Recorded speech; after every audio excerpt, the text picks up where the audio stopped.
Auto से आने जाने वाले बच्चे भी ध्यान दें। कभी आपने देखा है ऑटो में बहुत ज्यादा भीड़ हो गई हो, ऑटो वाले अंकल बोले कि बेटा आप हमारे पास बगल में बैठ जाओ आके, होता है ना? क्या आपको उनके बगल में बैठना चाहिए? ये चीज भी आपको ध्यान रखनी है। ऑटो वाले अंकल या वैन वाले अंकल आपको अगर अपने पड़ोस में बैठने के लिए फोर्स करते हैं तो आपको उनकी बात नहीं माननी है, बल्कि उनकी कंप्लेन करनी है मम्मी और पापा से, ठीक है ना? अच्छा, एक तीसरी बात, अच्छा कितने, अभी आपको मैम बता रही थी कि सब लोग घूमने जाते हैं, कौन कौन घूमने जाता है? अच्छा बच्चों, एक चीज मानकर चलो कि आप यहाँ से बॉम्बे गए हैं, घूमने गए हैं, पापा मम्मा के साथ गए हैं, तो पापा मम्मा के साथ अगर आप घूमने गए हैं और कहीं अगर मान के चले बॉम्बे बहुत बड़ी जगह है, स्टेशन पे भी बहुत भीड़ होती है, खो गए, खो सकते हैं ना? कभी अभी जैसे कुंभ का मेला चल रहा है, कुंभ के मेले में आप गए, आपने देखा कुंभ के मेले में अक्सर लोग खो जाते हैं। कितने बच्चे मानते हैं कि खो जाते हैं? खो जाते हैं। अब इस बात पर ध्यान दें बच्चों, अगर कभी भी आप खो जाते हैं तो हमें ये बताएं कितने बच्चे खोने पर खुशी से नाचने लगेंगे? नाचेगा कोई? अच्छा, कितने बच्चे रोने लगेंगे? अब आप देखो, आपने कहा कि आप खुशी से नाचोगे नहीं, लेकिन रोने लगोगे। क्या रोना आपकी अच्छी बात है? क्यों? फिर आप रोए क्यों? जब रोना अच्छी बात नहीं है तो आप रोए क्यों? इस बात को भी विशेष ध्यान दीजिएगा, क्योंकि अगर आप खो गए हैं और आप अगर रोने लगेंगे तो वहां पर एनवायरमेंट में कुछ बदमाश लोग भी होते हैं ना, उन्हें ये पता चल जाएगा कि आप किसी प्रॉब्लम में हो, आप खो गए हो, तो वो आपको किसी गलत जगह ले जा सकते हैं आपकी हेल्प के नाम पर, हो सकता है। इसलिए ये ध्यान रखें कि जब भी आप खो जाएं तो खोने पर आपको रोना तो बिल्कुल नहीं है। पढ़े लिखे बच्चे हो ना आप लोग, पढ़े लिखे बच्चे हो तो आपको इतना पता होना चाहिए कि हमें सुरक्षित घर कैसे पहुंचना है। तो सुरक्षित घर पहुंचने के लिए सबसे बेस्ट ऑप्शन क्या होगा, कौन बताएगा? हेल्पलाइन नंबर का कौन सा नंबर? 1098। अभी आपको रेखा मैम बता रही थी 1098। ये नंबर जब तक आपको याद रखना है जब तक आपकी उम्र 18 साल नहीं हो जाती। 18 साल की उम्र तक चाइल्ड हेल्पलाइन आपकी हेल्प करती है।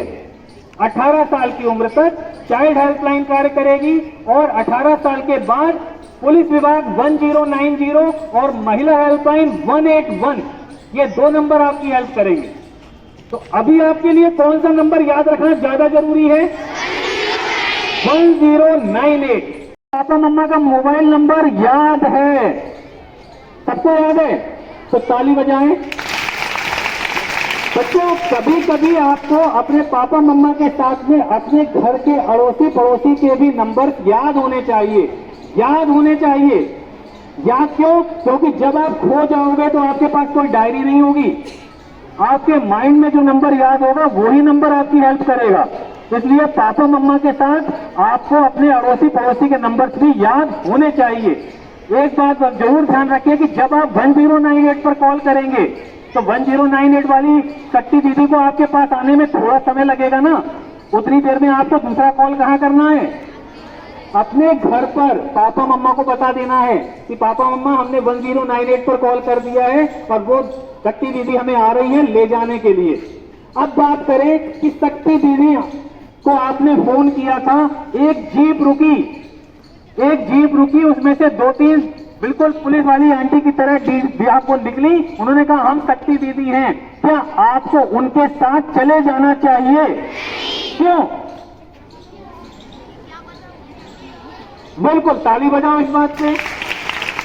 ये भी बात बिल्कुल सही है कि सबसे पहले आपको ये ट्रैक करना है कि वो ओरिजिनल शक्ति दीदी है या कोई डुप्लीकेट। बॉम्बे में तो फिल्मिस्तान भी है, हो सकता है कोई पुलिस की ड्रेस पहन के आ गया हो सकता है ना। तो क्या आपको अचानक बिना वेरिफिकेशन के उनके साथ चले जाना चाहिए? उनके साथ आपको नहीं जाना है। तो सबसे पहले आपको शक्ति दीदी का क्या करना चाहिए? वेरिफिकेशन। अब वेरिफिकेशन आप शक्ति दीदी का कैसे करोगे? मान लो शक्ति दीदी ने डांट दिया कि आप मुझसे पूछ रहे हो, डांट दिया, कितने बच्चे रोने लगेंगे? अब तो नहीं रोगे, चलो रोगे नहीं, अच्छी बात है। अच्छा, अब आपको सबसे पहले चेक करना है कि अगर कोई शक्ति दीदी आई हैं तो सबसे पहले तो आपको ये ध्यान रखना है कि शक्ति भैया नहीं होने चाहिए। यानी कोई अगर जेंट्स पुलिस आई है और आप बालिका हो, गर्ल्स हो, तो आपको लेने के लिए कौन आएगा? शक्ति दीदी आएंगी, शक्ति भैया नहीं आएंगे। अगर शक्ति भैया आते हैं तो आपको फिर 1098 पर कॉल करना है और उनसे कहना है कि आप हमारी हेल्प के लिए शक्ति दीदी को भेजिए, क्योंकि गर्ल्स को ले जाने का राइट किसके पास है? शक्ति दीदी के पास, शक्ति भैया के पास नहीं। आज का ये प्रोग्राम बेसिकली आपकी सेफ्टी के लिए है और इस प्रोग्राम में हम लोगों को एक चीज जो सिखाई जा रही है वो है सेल्फ की सुरक्षा कैसे करें। अच्छा, एक चीज बताओ, आपका सबसे क्लोज फ्रेंड कौन? सबसे क्लोज फ्रेंड कौन?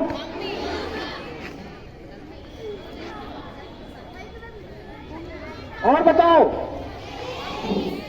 और बताओ बेटा, अपना सबसे क्लोज फ्रेंड हम लोग सेल्फ होते हैं। कभी आपने अपने आप को दोस्त बनाया है? अच्छा, जब आपके साथ कोई बैड टच होता है तो सबसे पहले किसे पता चलता है? हमें ना पता। तो हमें जब पता चलता है तो इसका मतलब है हमारे पास कोई ऐसा दोस्त है जो हमें बता रहा है कि हमारे साथ गुड टच हो रहा है या बैड टच हो रहा है। तो इसीलिए हमने आपसे कहा कि सबसे क्लोज फ्रेंड कौन? हम। तो क्या जब कभी भी हम लोग किसी प्रॉब्लम में फंसेंगे और हमारा अंदर का दोस्त हमें बताएगा कि हम प्रॉब्लम में हैं, तो क्या हम उसकी बात सुनेंगे या नहीं सुनेंगे? सुनेंगे ना।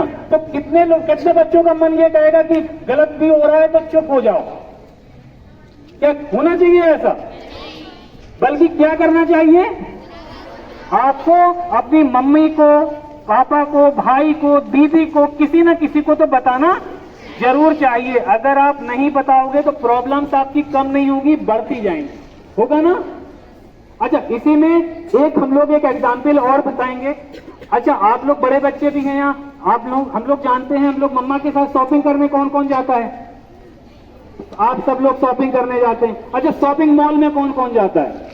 सब लोग जाते हैं। अच्छा, शॉपिंग मॉल में कोई ड्रेस पसंद आने पर चेंजिंग रूम में कौन कौन जाता है? अब आप सोचिए, इतने बच्चे चेंजिंग रूम में जाते हैं, क्या आपको चेंजिंग रूम में जाना चाहिए? क्योंकि बच्चों, चेंजिंग रूम में भी आपको पता नहीं चलता, बहुत ही हिडन कैमरे लगे हुए हैं। आपको पता नहीं है जो एलईडी बल्ब होते हैं, जो सीएफएल बल्ब होते हैं, उनमें भी एक छोटा सा कैमरा सेट कर दिया जाता है। आप तो सोचोगे लाइट जल रही है और उस लाइट में एक कैमरा होगा और वो आपको पूरा कैप्चर कर सकता है। इससे आपकी प्राइवेसी डिस्टर्ब होगी। इसलिए कभी भी किसी भी शॉपिंग मॉल में जाएं, किसी भी चेंजिंग रूम का उपयोग ना करें। पहले आपकी मम्मा क्या करती थी? आपकी ड्रेस पसंद आ रही है, आपके ऊपर लगाकर चेक कर लेती थी ना, वो ऑप्शन अच्छा है, लेकिन चेंजिंग रूम का उपयोग बिल्कुल ना करें।